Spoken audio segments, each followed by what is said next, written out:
Hi everyone, thanks for being with me. Tony Tonkin here on my show.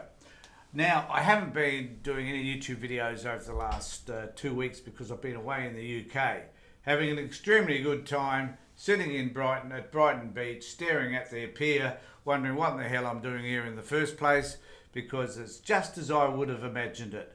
No, I lie, it wasn't. It was a bit of an anticlimax seeing the Brighton pier, seen in many films in fact, but it was underwhelming to say the least. Brighton itself was pretty underwhelming also.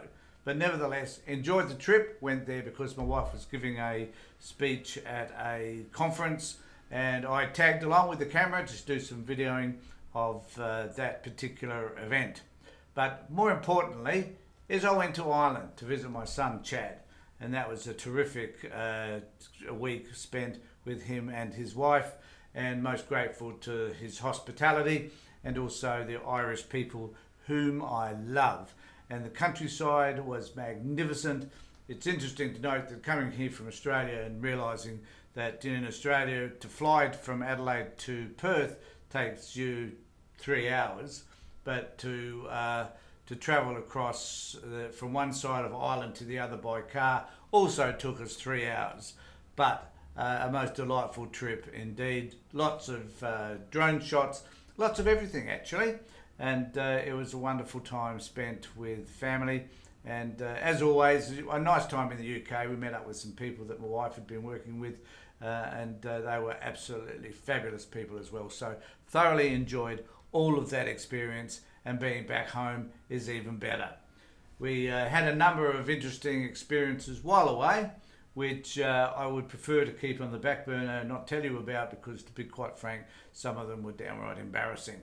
However, it was nice to come home and nice to be here. In fact, just before I did this video, I thought I was feeling a wee bit tired right back yesterday. So, and we had a 25, 26 hour flight back.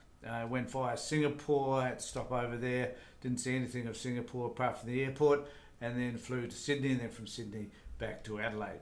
It was a grueling and boring and friggin' cold time. We sat in the seats that we had on the aeroplane were underneath an air vent of some description that was just blowing cold air over me for the whole time. I think that was its effort to keep me awake, and it was pretty damn successful to say the least.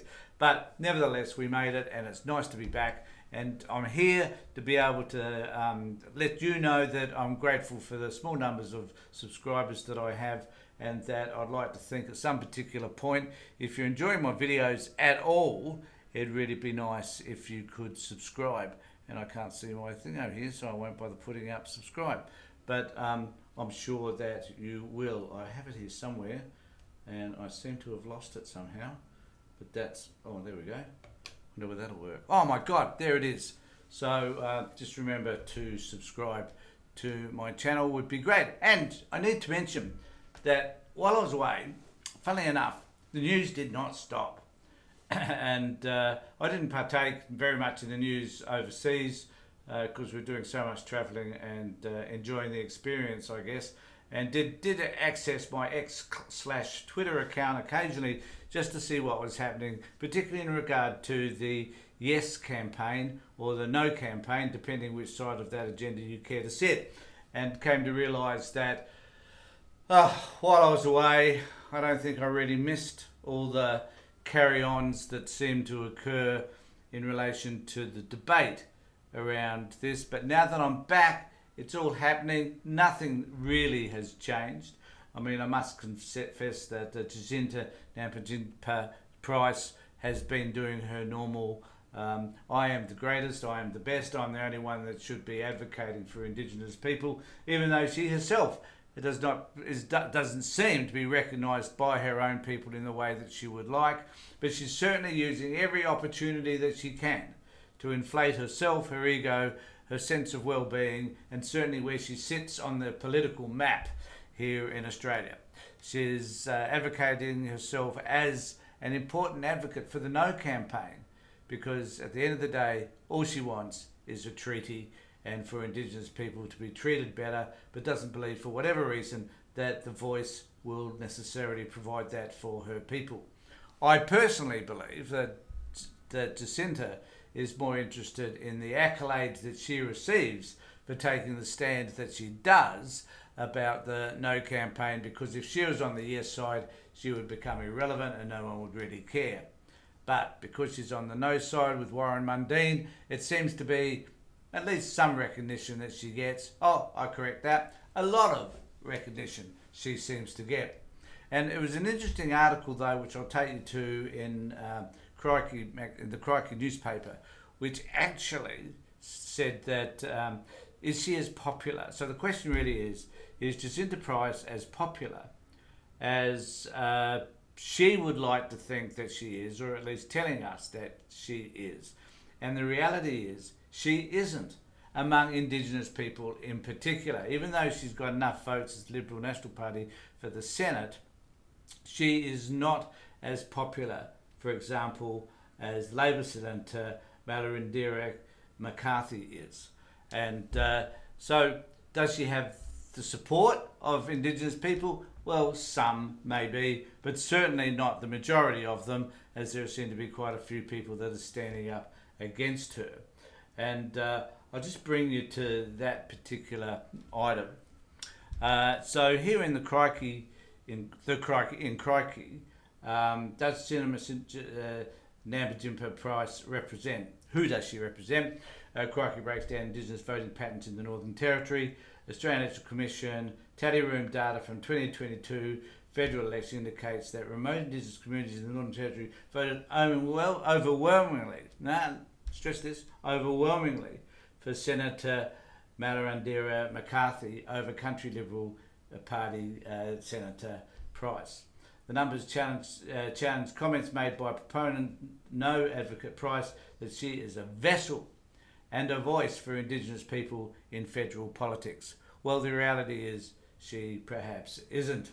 A Crikey analysis with the assistance of Poll Bludger election analysis William Bow looked at data from the Northern Territory preference by polling place, vote for remote mobile teams, and found that the Labor ticket headed by McCarthy outpolled the CLP ticket headed by Price 50.4 to 28.1.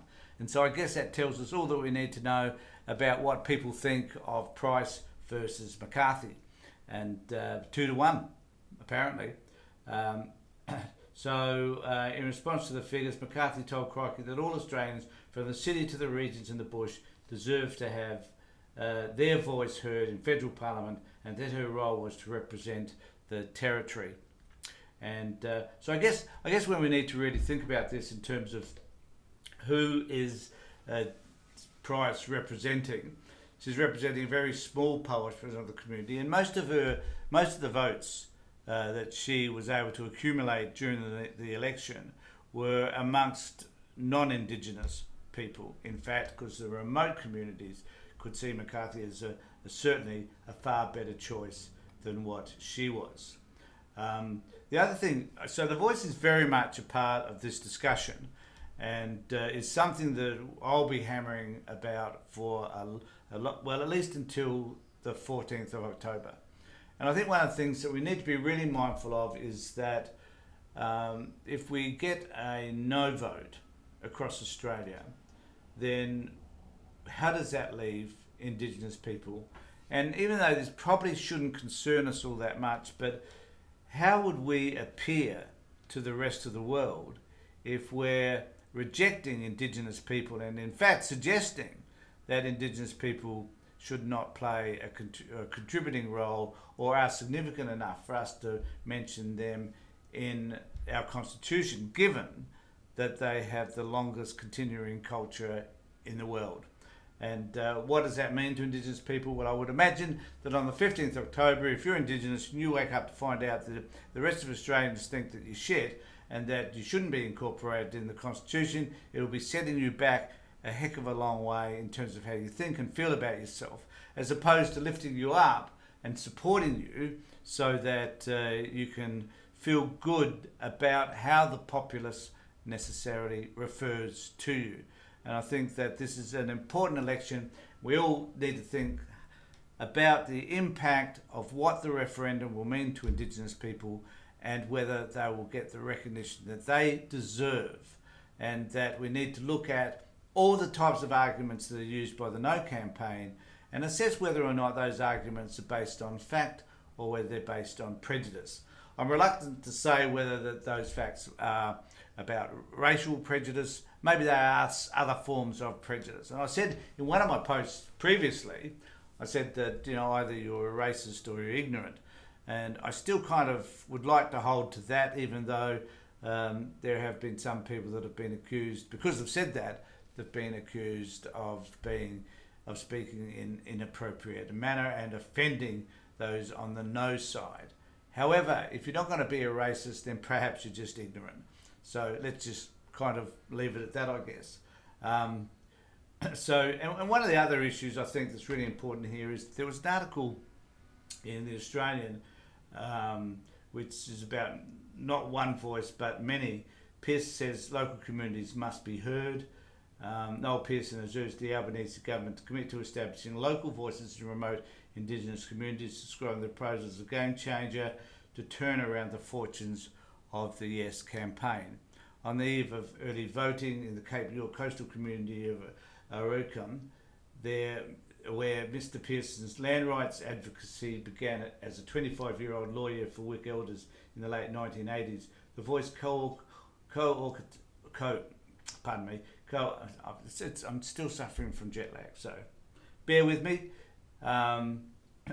Said the Karma Langton model of local Indigenous voices needs to be embraced. When asked what Labor could do to turn around the referendum campaign, with newspapers showing support for Yes at a new low of 36%, he said local voices were the key to igniting support for the Voice in the final 3 weeks. Now, I just wish to reiterate that I don't think Australians are all that stupid. I think to some extent we're ignorant. I think for a large extent we don't care about politics generally. We don't know what's happening politically until an election is thrown upon us of any description, and then we have to make a decision about who we wish to support and who we don't. I don't think people necessarily watch shows like Q&A or watch the ABC News. I think most people get their news now from social media, and you tend to have that social media bubble that puts you into this frame of thinking around a certain right or left or moderate version of the world, and that we don't necessarily think about politics on a daily basis in the way that we should. We don't think about the issues, social issues and so forth. Now, I know this because as the founder of the Child Protection Party, I can tell you right now that as important as child protection is, people didn't think about it on a day-to-day basis until it actually impacted them. And it's the same with this referendum. Is unless you're Indigenous, I guess you're not thinking about it, and particularly people in remote communities, to some extent, don't even understand that the referendum is happening. So there hasn't been a connection there where there should have been, and people in the community are probably tired of the arguments yes or no. A lot of people are undecided and unsure, and it won't be until they step their foot inside that booth that they'll decide whether they're going to tick the box or not. And I'm urging every one of you to make a choice. Now, if your choice is made on what you believe are the facts, then fine, yes or no, just make that choice. Right, yes, right, no. Don't tick, don't put a cross. It's a writing yes or no. Most people I know are literate enough to be able to write yes or no. So write that in the square. But ask yourself where you're getting your information from. Are they reliable sources? Are they people that you can trust? If they are reliable, and if you can trust them, then do the yes or the no. But I advocate strongly for a yes campaign, because what this means for Indigenous people is a game changer, and that it will make so much difference to Indigenous people's lives. And to work out whether or not on the no side you're getting appropriate facts. It's a simple idea, and that idea about changing the Constitution for recognition and the implementation of a voice so that we can hear what Indigenous people are saying. Remember this one fact. This comes from Indigenous people. You know, both Labor and Liberal were party to putting this together. It didn't come from one side and one side only. They both were a party to this. It was started under Howard and Abbott, and finally implemented under Labor. And so it bewilders me. In fact, that Dutton decides to take the no vote when it was his party that actually established the meetings and the gatherings of Indigenous people over the years, and put together eventually the Uluru Statement of the Heart. So what do you think? Let me know in the comments below. Let me know by email if you like, and this is my email address, so please feel free to send me an email in relation to any of this. And let's have a real conversation. Now, I'm not in the business here of denigrating anybody, regardless of how you think. But I would like to know why you think you do. If you're a advocate against the voice, you're going to vote no, then please let me know what it is that is your argument there, what supports that. Who knows? I might agree with you. However, I do hold a firm stand that this is really important for Indigenous people, and it's our opportunity to support them as best as we can. Thanks for being with me. I've got a few more videos to do, and stand by, because there's some really interesting stuff coming up on child abuse and neglect. Thanks everybody for being with me. Take care, look after yourselves, and be safe.